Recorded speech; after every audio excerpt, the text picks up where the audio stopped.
Greetings to all of you. My dear sisters and brothers and my dear friends, a warm welcome to all of you from your Pastor Yeti. Today we are in chapter 15 of our meditation and study about prayer. And for today it is the sound of silence. At that moment I needed prayer as much as I needed air, to draw my breath or oxygen to fill my blood. A void was behind me, and in front a wall of darkness. Sooner or later, most prayers hit the wall. To borrow the term from marathon running, feelings go numb, words fail, confusion chases away clear thoughts. The acts of prayer suddenly seem silly, even preposterous. You mumble alone in the room. Isn't talking to yourself a sign of a disturbed person? A sense of betrayal steals in. What sort of trick is God planning? Is all prayer self-delusion? Words fall to the floor, bounce off the ceiling, and finally they die in the mouth unformed. God has withdrawn, leaving you desolate.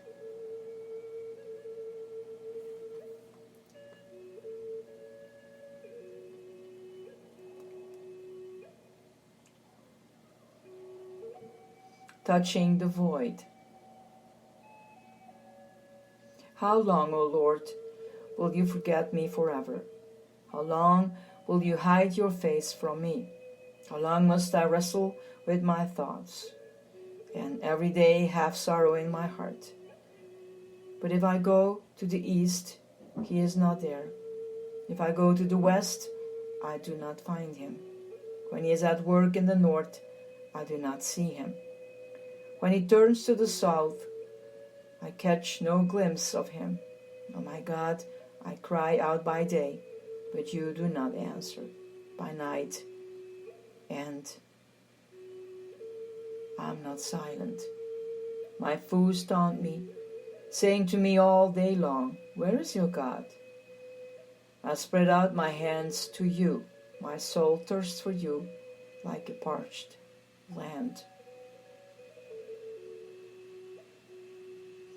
Indeed, one of the prayers, oh my God, I cry out by day, simply extend the psalm Jesus quoted from the cross. My God, why have you forsaken me? Not even God's own Son was exempt from the sensation of God's absence. I came to appreciate the somber tone of these psalms. At such a time, words of encouragement would have the effect of a bromide. Imagine the disciple Peter present at the foot of the cross, attempting to comfort Jesus at that darkest of all moments. No, don't say that. God has not abandoned you. It merely feels that way. Remember all your thoughts about the Father's faithful love.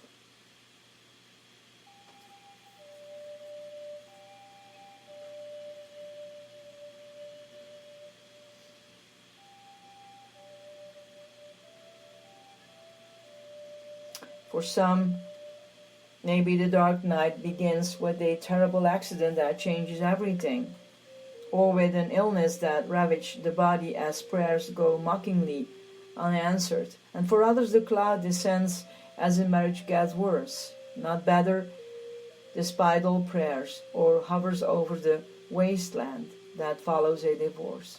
Sometimes it descends with no apparent reason, a freak storm, and a bright summer day. Why would God hide? Instinctively we blame ourselves, assuming we have done something to offend God. A voice inside whispers that I am unworthy of God's presence, that God would not possibly respond to someone whose mind is filled with such impure thoughts. I I counter that voice with the reality that I am praying because of the pollution of my mind. I am praying for cleansing, for help.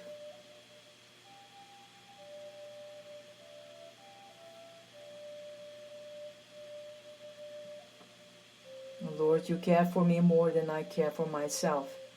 I cannot believe that you are playing guessing games with me. If the dryness I experience is due to some failing of mine, you make it clear to me, and I will try to remedy it. But I will not entertain vague doubts, unless and until you make my failure clear to me. I will assume that it's not the reason for the dryness.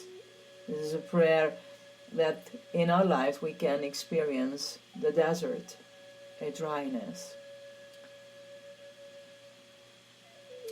I take some comfort in the fact that virtually all the masters of spirituality recounts the dark night of the soul. Sometimes it passes quickly, and sometimes it persists for months, even years.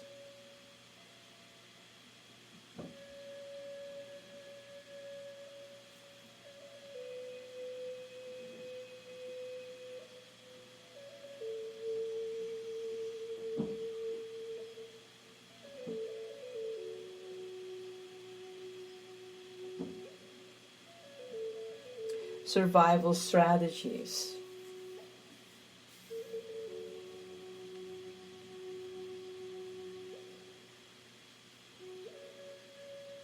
You could run through a checklist of what might be blocking communication.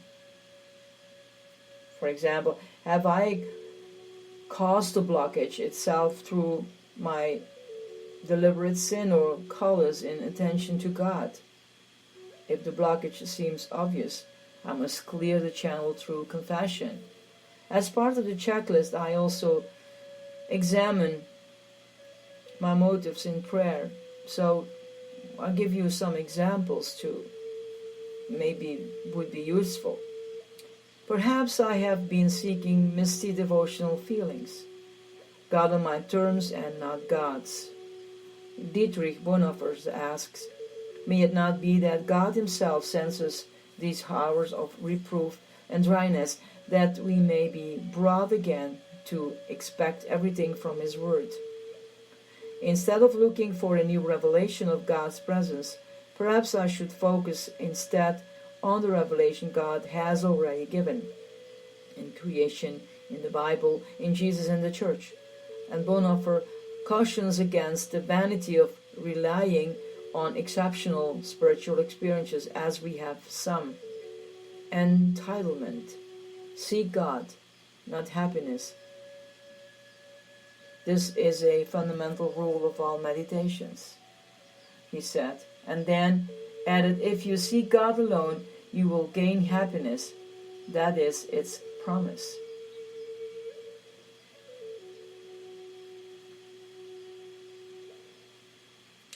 I often find that during a season of dryness in prayer, the rest of my life comes alive. I listen more attentively to friends, ideas leap out to me from books, nature speaks to me more deeply. Keeping company with God includes far more than time I devote to prayer each day. And God is alive all day, living both around me and inside me, speaking in a still small voice and in other ways I may not even recognize. God is not silence, we are there, says Teresa of Avila. My job is to remain vigilant, like a sentry and duty, straining to hear the sounds of the night as well as the first signs of the dawn. Now, continuing with our checklist, I ask myself whether I have been primarily pursuing results from my prayer rather than companionship with God. When St. Paul prayed for removal of the thorn in my flesh, at first he seemed puzzled by the lack of response. Wasn't God listening? Then he got a valuable spiritual insight. The affliction would force him continually to rely on God. He made an immediate adjustment because Paul valued a close dependence on God more than physical health.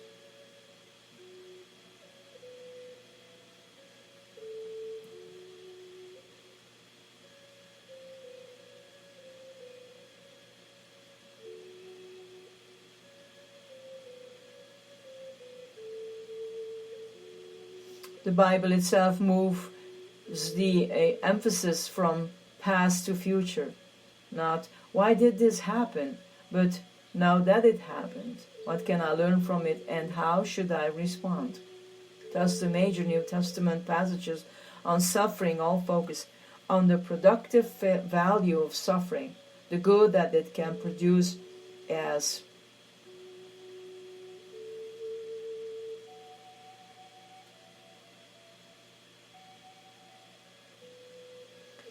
and in us perseverance, character, patience, hope, and so on.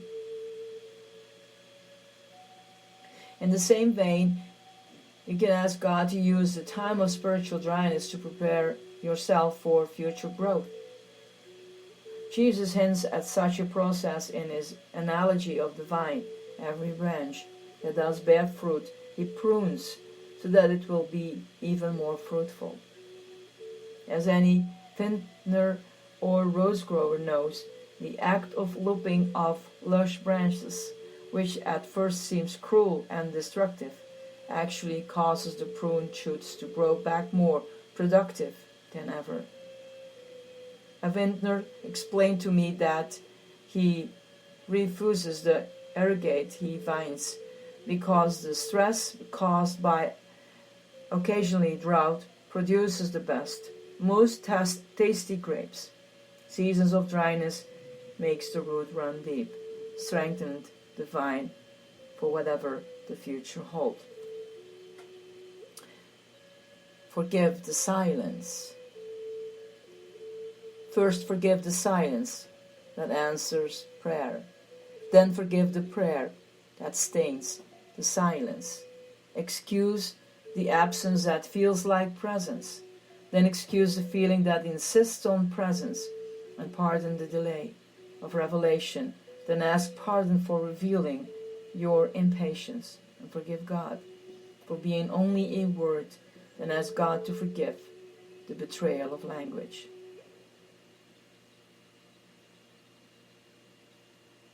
You can respond to the silence of God in two ways. One response is for you to go into depression, a sense of guilt, and self-condemnation. The other response is for you to have an expectation that God is about to bring you the deeper knowledge of Himself.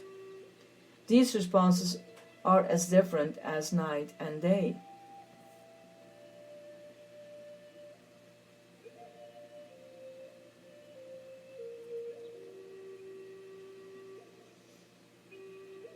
A Jewish teacher of prayer said, "When I prepare myself to say my prayers, I unite myself with all who are closer to God than I am, so that through Him I may reach God.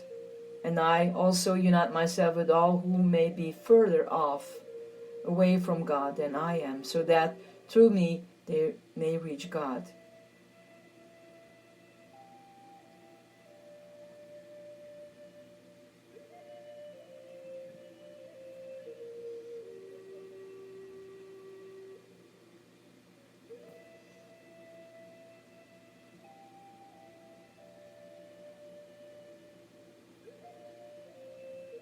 Free partners.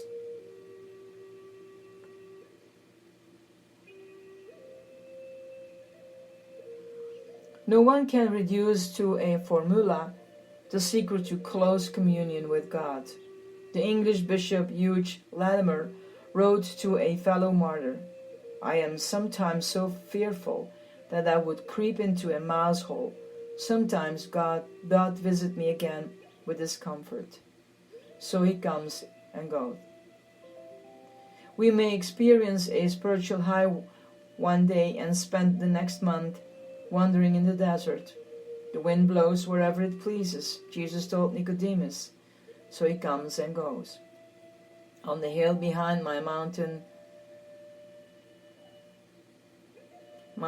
home, each brings a pair of red foxes, raises a litter of kids. The parents have grown quite accustomed to me roaming the hill and think it not at all strange that I stop in the front of the den and whistle a greeting. Sometimes the young ones poke their faces out the crevice in the rock, sniffing the air and staring at me with alert, shining eyes. Sometimes I hear them scrabbling around inside. Sometimes I hear nothing and assume them asleep. See, everyone has his own experience. And the most fruitful time and in the most dryness of your journey.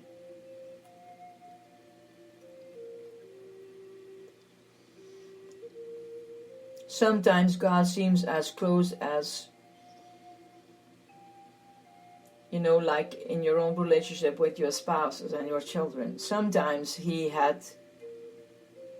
can be as far as you feel like you're abandoned. Come near to God and He will come near to you, wrote James, in words that sounds formulaic. James does not put a time parameter on the second clause, however. He reminds me that keeping company with God involves two parties, and I am an important role to play in the relationship, as James suggests. I can purify my heart and humble my spirit, and I'm learning to take responsibility for my part and then leave the rest to God.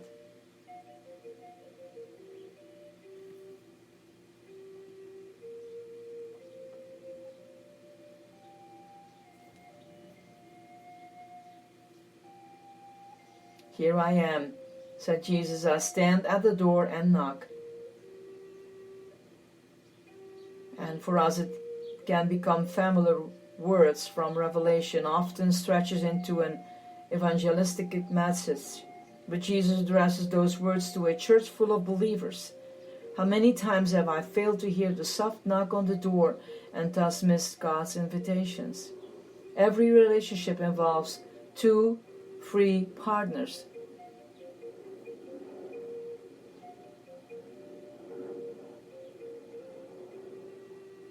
Each involves missed cues, conflicting schedules, varying moods, and a dose of autonomy.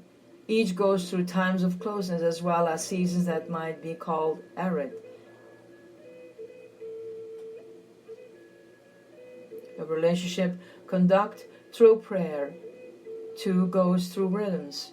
The prayer I pray today represents one prayer of my whole lifetime, and many of the Psalms and Lament, those which most eloquence expresses the sense of God's presence.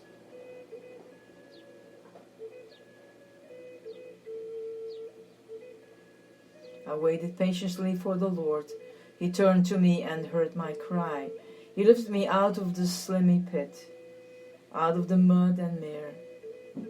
He set my feet on a rock and gave me a firm place to stand.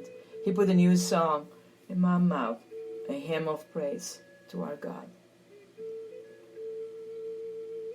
A leap of trust. I may go through a period when it feels like God is absent, but if God were truly absent, everything in the universe would cease to exist. I have learned to recognize that I am going through a particular season and try not to judge reality based on how I am feeling right now. As I read the Bible, I see a pattern of a rating between God and some of God's favorites. Abraham goes through tests of faith. Job suffers unjustly. Jacob wrestles through the night. And Jesus himself feels abandoned.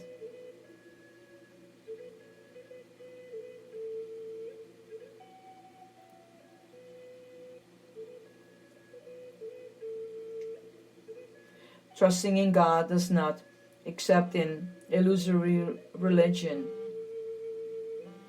mean that He will ensure that none of the things you are afraid of will ever happen to you.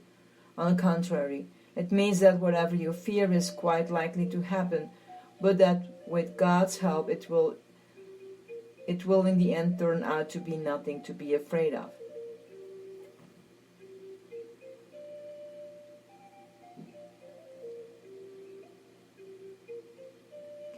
prayer invites us to rest in the fact that God is in control, and the words problems are ultimately God's, not ours. If I spend enough time with God, I will inevitably begin to look at the world with a point of view that more resembles God's own. What is faith, after all, but believing in advance what will only make sense in reverse?